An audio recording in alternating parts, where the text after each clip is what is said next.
I warned them about the goat, Karen muttered, standing in her overgrown front pasture, hands on her hips, watching 3 uniformed officers being chased by a bleeding ball of fury named Justice. One of them had dropped his taser. Another had tripped over an irrigation pipe. The third, now limping, had just radioed in something about possible livestock hostility. Karen blinked, sipping her lukewarm coffee from a chipped mug that read World's Okayest Judge, and wondered if this counted as contempt of court. It wasn't every day the local police trespassed on a judge's land without a warrant and accidentally tossed a goat named after the very concept they just trampled. Just 48 hours earlier, Karen Truesdale had imagined peace.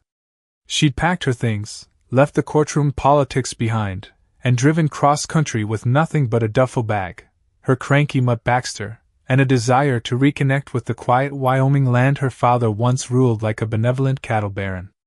Retirement, or at least a pause, sounded romantic. The gavel had grown too heavy. She needed fences, space, fresh air, not lawyers and motions. But fate, apparently, had its own court in session. The call came just after sunrise. Not to her, but to someone else, someone anonymous. A tip, the officers had said, eyes narrowed, hands twitching near holsters, as they stepped onto her land. They hadn't asked permission. They hadn't knocked. They just marched past the gate like they were invading a cartel compound and not a half-renovated ranch run by a woman in pajamas and boots. "Ma'am," one officer had started, young and clearly insecure. "We received credible information that illegal substances might be produced or stored here." Karen had stared at him, processing the absurdity. Her flannel shirt was buttoned wrong, her dog had just peed on the porch steps, and her goat, yes, Justice, was chewing on an old license plate. "Did this credible information mention the meth lab is run by a 50-year-old woman with arthritis and a lemon tree named Fred?" she asked, deadpan. They didn't answer. She didn't stop them. Not yet. Let them dig their own grave. It wasn't that Karen enjoyed watching people implode under the weight of their own bad decisions, but there was a certain poetic justice to it, especially when the imploding parties wore badges and thought they were invincible. She followed at a safe distance, sipping coffee, making a mental checklist of all the constitutional violations unfolding like a low-budget sitcom. Unlawful entry. No warrant. Lack of probable cause. Possible animal abuse depending on how Justice fared in the incident report. They poked around the barn, inspected the tool shed, and got spooked by a rusted still that hadn't been operational since Reagan was in office. Then Justice, previously unbothered and chewing hay, suddenly decided this was her land and charged. The youngest officer screamed. The oldest swore. The middle one panicked and discharged his taser into a stack of fertilizer bags. Karen waited until they regrouped, red-faced and clearly aware they'd messed up. Then she dropped it. "You boys ever heard of a warrant?" she asked, walking toward them with a deliberate calm that made her dog bark in solidarity. "No? All right then. How about me? Ever heard of Judge Karen Truesdale? As in district judge. As in, the district judge assigned to your department's misconduct review hearings." It was like watching dominoes fall in a wind tunnel. Their faces went from defiant to confused to terrified in 3 seconds flat. One officer opened his mouth. Closed it. Another stepped forward and immediately stepped back. "Ma'am, we, Don't ma'am me," she snapped. "You entered without cause. You violated protocol. You committed criminal trespass. And unless one of you is hiding a search warrant in your sock, we're about to have a very expensive conversation with Internal Affairs." The goat bleated behind her as if to underscore the moment.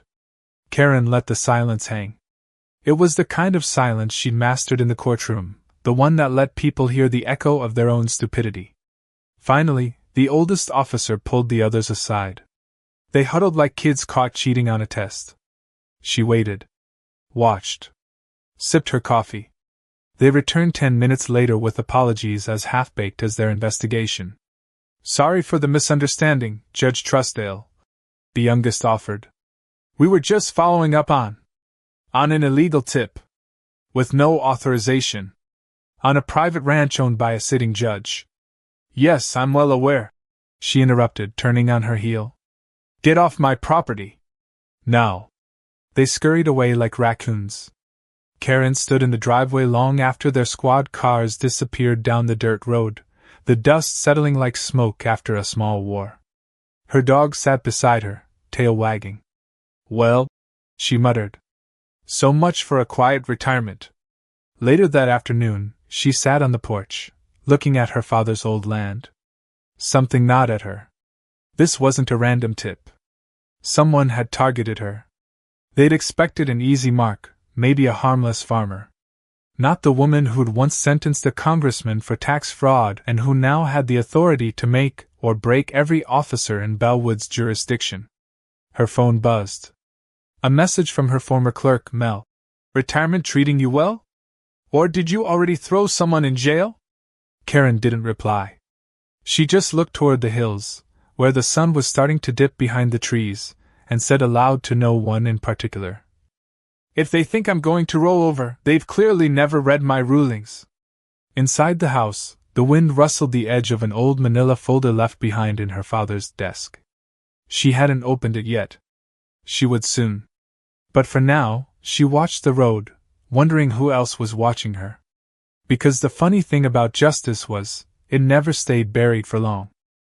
The town of Bellwood had a memory like an old bartender, selective, grizzled, and always ready to serve up the version of truth that best suited the one buying the next round. Karen knew that. She had grown up watching her father, a quiet man with sharp eyes, balance neighborly kindness with the steely edge of someone who knew too many secrets. Bellwood smiled in church, bartered at the farmer's market, and whispered in corners. But it had always played by its own rules, and now, it seemed, someone had forgotten that Karen Truesdale wasn't the kind of woman who ignored broken rules. She enforced them. 2 days after the unlawful police entry, Karen found herself in the back room of Bellwood's town hall, standing face to face with Sheriff Clive Duncan. The man looked like a political ad come to life, tall, silver-haired, and always wearing a perfectly creased uniform as if it doubled as armor. He didn't stand to greet her. He leaned back in his chair like he owned the town's air supply. Judge Truesdale, he said with a slow, syrupy smile, you've stirred up quite a fuss. Karen didn't smile. She set a manila folder down on his desk with a quiet, deliberate thud. Inside were printed transcripts of the body cam footage she had managed to obtain, complete with timestamps and a short summary of the violations that occurred on her land. The camera hadn't caught much, but it had caught enough, especially the audio. Especially when one officer muttered that, "This old lady better not be someone important." Clive didn't bother opening it. He just stared at her, eyes steady but glinting with something dangerous beneath the surface. You think you're the first judge to come through Bellwood? He asked. We've had our share of robes and gavels. They all learn how things work here. Karen leaned forward slightly, resting both hands on the edge of his desk. Her voice was quiet, which made it sharper. Then I suppose it's time they unlearned. The sheriff chuckled, but it didn't reach his eyes. Let me give you some advice, Judge. People in this town? They like things calm. They don't care for drama. Or audits. Or grandstanding. They like fences mended, not burned. And yet, Karen replied, 3 of your men came onto my land like they were raiding a cartel. No warrant. No probable cause. One of them assaulted my livestock with a government-issued weapon. So unless Bellwood's gone fully rogue, I suggest you start caring about the law. Clive's smile dropped for just a second. A twitch of the jaw. A narrowing of the eyes. We'll handle it internally, he said finally. Karen tapped the folder. No. You won't. I've already notified the state's Judicial Oversight Committee. And unless I see disciplinary action and full transparency, I'll file a federal complaint. Oh, and Clive? She turned to leave, then paused at the door. Next time someone wants to intimidate me, maybe don't send the rookie squad. I've seen middle school mock trials with more legal footing. She didn't wait for his reply. Back at the ranch, she found Mel waiting on the porch swing, legs crossed, sunglasses on, sipping something from a thermos that Karen suspected wasn't tea. Mel looked exactly as Karen remembered, fiery, unpredictable, and somehow simultaneously glamorous, and ready to burn down a courthouse. "I heard your property's the new crime hotspot," Mel said by way of greeting. "I had a drug lab going until the goat unionized," Karen replied, dropping her bag near the door. Mel grinned. "That's the spirit. I brought you something." She pulled out a thick binder. "Welcome to the Bellwood Boys Club. Files, cases, complaints, all dismissed, all swept under rugs so thick you trip on the lumps. Your pals at the sheriff's office? They've been playing dirty for a while." Karen flipped through the binder. Dozens of minor infractions, accusations of excessive force, intimidation of witnesses, unlogged property seizures. All quietly dismissed or lost in bureaucratic loopholes. But what caught her attention was a pattern. Most of the complaints were from people connected to zoning disputes, land rights, and development permits. Small-time farmers, old ranchers, a beekeeper who mysteriously violated health codes right after he refused to sell his property to the town council. "This isn't random," Karen muttered. "Nope," Mel said. "And I have a feeling the anonymous tip that brought cops to your door is just the tip of something a lot uglier." That night, Karen sat at her father's desk, flipping through old documents he'd left behind. She hadn't gone through his things since inheriting the ranch. Her father had been quiet in his last years, keeping to the land, avoiding town politics. Or so she thought. A faded leather notebook caught her eye. Inside were scribbled notes, dates, and names, people Karen recognized, including Clive. One entry read, "Clive and Rusk met behind town hall again. 4th time this month. Always leave with manila folders. Always cash after." She closed the book slowly. Her father hadn't been staying out of things. He'd been documenting them. Watching. Maybe even investigating on his own. The thought made her stomach twist. The next morning, Karen was jolted awake by the low buzz of something unnatural. She followed the sound out to the edge of her barn. A drone hovered above her property, just beyond the tree line. It darted, stopped, hovered again. She tracked it on foot, weaving through brush and uneven terrain, until it disappeared behind a thicket.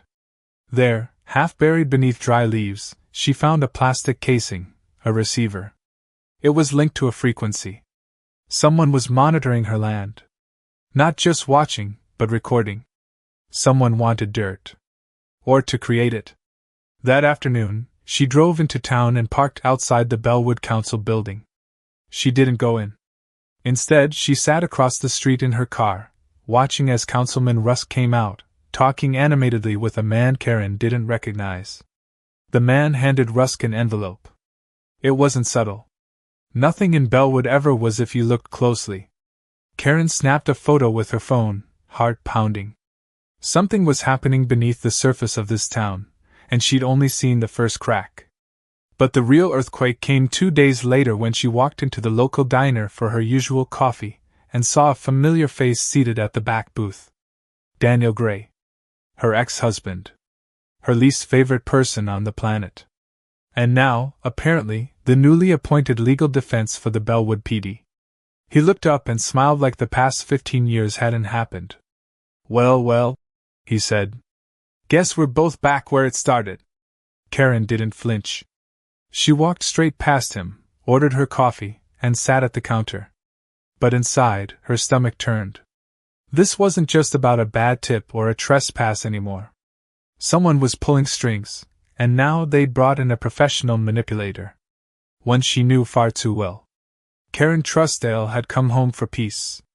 But peace had been evicted long before she arrived.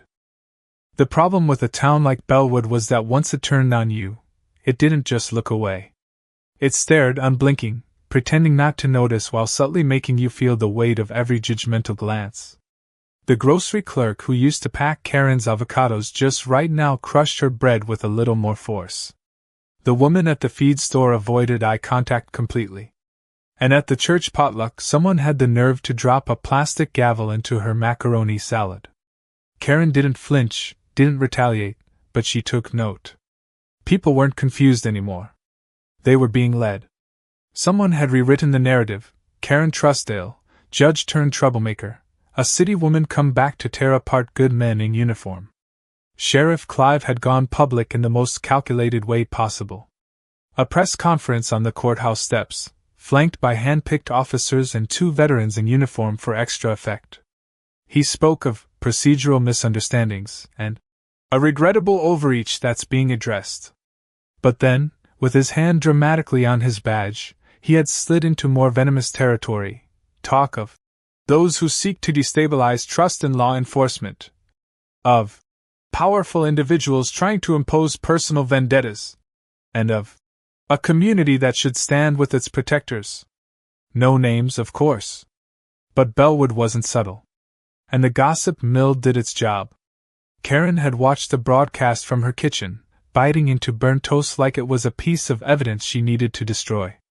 Mel sat at the table with her laptop open, sifting through public records like a digital bloodhound. He's playing the long game, Mel muttered. Martyr complex. Cast you as the outsider? The destroyer. Bellwood loves a good villain. Karen sipped her coffee, eyes locked on the screen. Then I'll give them one. She didn't bother trying to win the town's favor back. That ship had sunk the moment someone decided to frame her as a threat. Instead, she doubled down. She called a private investigator. She filed formal complaints at the state level. She submitted requests for internal files, budget reports, bodycam footage from past incidents. Most were denied or could not be located. But she kept going. That was the trick. They expected her to back down. They'd forgotten she'd built her entire career on people underestimating her persistence. Then came the flash drive. It arrived by mail, unmarked envelope, no return address. Karen opened it cautiously, scanning it with every anti-malware tool she owned. Once cleared, she plugged it in and found exactly one video file. Grainy footage from a hidden camera, shaky but clear enough to identify the players. Councilman Rusk. Sheriff Clive. The back room of a restaurant just outside town. A briefcase exchanged. Cash. Words like pressure zoning and keep it quiet. At the end, Rusk muttered something that chilled Karen's blood. What about the judge? She's alone out there, Clive replied. One wrong step, we take care of it. Karen stared at the screen long after the video ended. She wasn't just being discredited. She was being set up. The original trespass on her land hadn't been a mistake, it had been a warning. The drone surveillance, the smear campaign, the renewed appearance of her ex-husband in town, it was all tightening around her like a noose. And now she had proof. Not enough to win in court, maybe, but enough to make someone desperate. That desperation came to a head 3 nights later. It started with a noise. A soft clatter outside, just past midnight. Karen, always a light sleeper, rose silently. She grabbed her father's old shotgun from the closet, not loaded, but convincing enough, and made her way through the house. Baxter, her dog, was already growling near the back door. She stepped out onto the porch and saw them. 2 figures near the shed, flashlights off, moving quickly. She flipped on the floodlights and shouted. They ran. By the time she reached the shed they were gone, but not before leaving behind the smell of gasoline and the faint trail of boot prints. Inside the shed she found a plastic bag filled with white powder tucked behind the feed bins. Obvious. Sloppy. A plant job, and not even a clever one. By morning the sheriff's department was at her gate. This time, they had a warrant. Karen stood in her driveway in jeans and a bathrobe, watching them approach like actors performing a bad play for an audience that already knew the ending. She didn't resist. She let them search. She watched as they found the planted evidence, feigning shock and horror. Clive himself showed up, acting grave, murmuring legal jargon like it was sacred scripture. Daniel Gray arrived shortly after, wearing his trademark smugness like a tailored suit. Karen was arrested. Mugshots were taken. Fingerprints filed. Her phone call went to Mel. "You ready to make this a circus?" Karen asked. Mel replied, "I've already printed the flyers." From her holding cell, Karen crafted her defense. She dictated memos to Mel, outlined motions by hand, and sent encrypted messages to her contacts in the state judiciary. She wasn't just going to clear her name. She was going to expose everything. She called in a favor to a federal judge she had once clerked for. Within hours, that judge had initiated a preliminary review of the Bellwood PD. But the most satisfying moment came when the youngest officer, the same one who had tossed justice weeks ago, requested to speak to her privately. Nervous, twitchy, his conscience finally outpacing his fear. "I didn't know," he said. "I didn't know they were going to frame you. They told us it was routine. But that night, I saw Clive put the bag in the truck. I didn't say anything, but I can't let this go." Karen leaned in. "Then don't." The next day, in the middle of the courtroom where she had once ruled from the bench, Karen sat at the defendant's table, wearing prison orange, her hair pulled back, looking calm. Daniel stood to begin the prosecution with his signature flair, but Karen interrupted. "I'll be representing myself." The courtroom buzzed. Daniel blinked. "That's highly irregular." Karen turned to the judge. "So is planting evidence and using public office for personal gain. But we're already off the rails, Your Honor." And with that, she began to speak. Not just about the trespass, but about the network, the video footage, the land disputes, the counsel's kickbacks. She called Mel as a witness, then the officer who had flipped. She presented receipts, timestamps, drone logs, and the video from the flash drive. She laid it out like a novel, page after damning page. By the time she was done, Clive's smug face had turned pale. And Karen? She was just getting started. The courtroom had never been louder. Not with shouting, not with chaos, but with the kind of heavy, stunned silence that fills a room when every person realizes they've been wrong about everything. Karen Truesdale stood at the center of it all, no longer the accused, but the accuser. She had taken the courtroom by storm, stripping away the carefully painted facade of Bellwood's power structure like wallpaper soaked and peeling under truth. She wasn't just defending herself anymore. She was prosecuting an entire system, one deliberate sentence at a time. Judge Rowley, brought in from outside the county to avoid any local bias, had sat stone-faced throughout Karen's impromptu case. He hadn't interrupted once. He hadn't needed to. Karen's logic was airtight, her evidence chilling. There had been no theatrics, no dramatic pacing. She had simply told the truth, delivered clean, confident, and backed by documentation, witness testimony, and the full weight of her professional credibility. The most dramatic moment came when she played the secret recording again.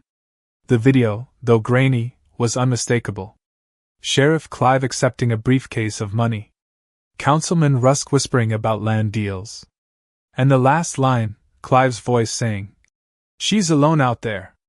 One wrong step, we take care of it." Those words were now carved into the minds of every person in the room. Clive tried to object. He tried to explain. But it was too late. The dominoes were falling fast, and he was squarely in their path. The federal investigators who had been quietly sitting in the back row rose as Karen concluded her statement.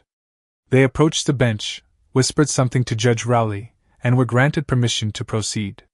What followed was swift and brutal. Clyde Duncan was placed under arrest, his rights read aloud while reporters swarmed the courthouse steps. Rusk wasn't far behind. Within the hour, 3 more members of the town council were named in connection to zoning kickbacks, land coercion, and obstruction of justice. Karen watched it all without blinking. She had expected resistance, expected yelling, maybe even chaos. But what she saw instead was resignation. They had lost. The system they built on fear and quiet deals had collapsed under the weight of public truth. Bellwood's dark corners had been dragged into the sun, and its architects were left squinting, exposed. Daniel Gray was the last to speak. He requested a private moment with the judge, which was granted out of courtesy. When Karen saw him outside the courtroom afterward, he looked smaller, like someone who had just watched a lifetime of careful manipulation unravel in a single morning. "You really couldn't leave it alone," he said, not with anger, but with a tinge of admiration, or perhaps disbelief. Karen didn't smile. "You really thought I would?" He didn't reply. Instead, he turned and walked away, adjusting his tie like he still had control over anything. Karen knew better. Back at the ranch, the silence felt different. No longer heavy with suspicion, but full of clarity. The land seemed to breathe easier, as if relieved that its owner had fought not just for herself, but for everyone who had ever been stepped on by the very people sworn to protect them. Mel had taken over Karen's living room, surrounded by case files, celebratory pastries, and a laptop playing victory-themed playlists on repeat. Baxter slept at the door, tail thumping occasionally as if dreaming of justice. "You realize the town's going to want you back on the bench full-time," Mel said between bites of a cinnamon roll. "They can want all they like," Karen said, pouring herself a glass of wine. "I'll do remote hearings. I've got a goat to feed." Justice, the infamous goat, had gained local fame after Karen's arrest and trial. Children came by just to take photos. Someone had made a meme of him with the caption, "Bellwood's true sheriff." Karen didn't mind. She preferred sharing her victory with a goat over most humans anyway. But as she sat on the porch that evening, wine glass in hand, she knew there was more work to do. Bellwood had been sick for a long time. She had cut out the worst of it, but corruption had roots. Still, she had a plan. The Federal Review had opened the door for outside audits and transparency measures. Karen was appointed to lead a temporary judicial oversight committee while they rebuilt. It wasn't glamorous, but it was real change. She agreed under one condition, that part of the oversight include mandatory community meetings on civic rights, public power, and police accountability. She didn't want power. She wanted the people to understand it, own it, and never surrender it again. On the first night of the community forum, the town hall was full. People who had avoided her weeks ago now stood, clapped, asked questions. There were skeptics, sure. But there were also farmers, teachers, and even a few cops who wanted to rebuild trust. Karen spoke plainly. No legal jargon. No lecture. Just a promise. "I'm not here to be your hero," she said. "I'm here to remind you that no one is above the law, not even the ones wearing badges or suits. Especially them." It hit home. She could feel it. As the forum ended and people lingered to talk and thank her, Karen spotted a face she hadn't expected. The young officer. The one who'd flipped. He stood awkwardly near the exit, cap in hand. "Ma'am," he said, approaching slowly, "I just wanted to say, thank you. For not letting it slide." Karen nodded. "Thank you for not staying silent." He nodded once, then left. And Karen watched him go, realizing that change, real change, never starts loud. It starts in moments like that. Later, at the ranch, Mel lit a bonfire out back. Neighbors dropped by. Someone brought pie. Someone else brought a guitar. Even Councilman Rust's former assistant came with a sheepish look and a six-pack, mumbling apologies and something about wanting to testify during the next wave of hearings. Karen let him sit. Everyone was tired of lines being drawn in the dirt. The fire crackled. The stars blinked above them. And Karen, wrapped in an old quilt, looked around at her land, her father's land, finally at peace. Justice the goat bleated from the barn. "You're not getting any more pie," she called, laughing. The next morning, a hand-painted sign appeared at the edge of her property, placed there by someone unknown. It read, "Welcome to Justice Ranch. No warrant, no entry." Karen left it there. She didn't need the bench to hold power. She had the law, her land, and a town that had finally remembered how to hold its leaders accountable. And if they ever forgot again, she'd be right there, watching. Just like her father did.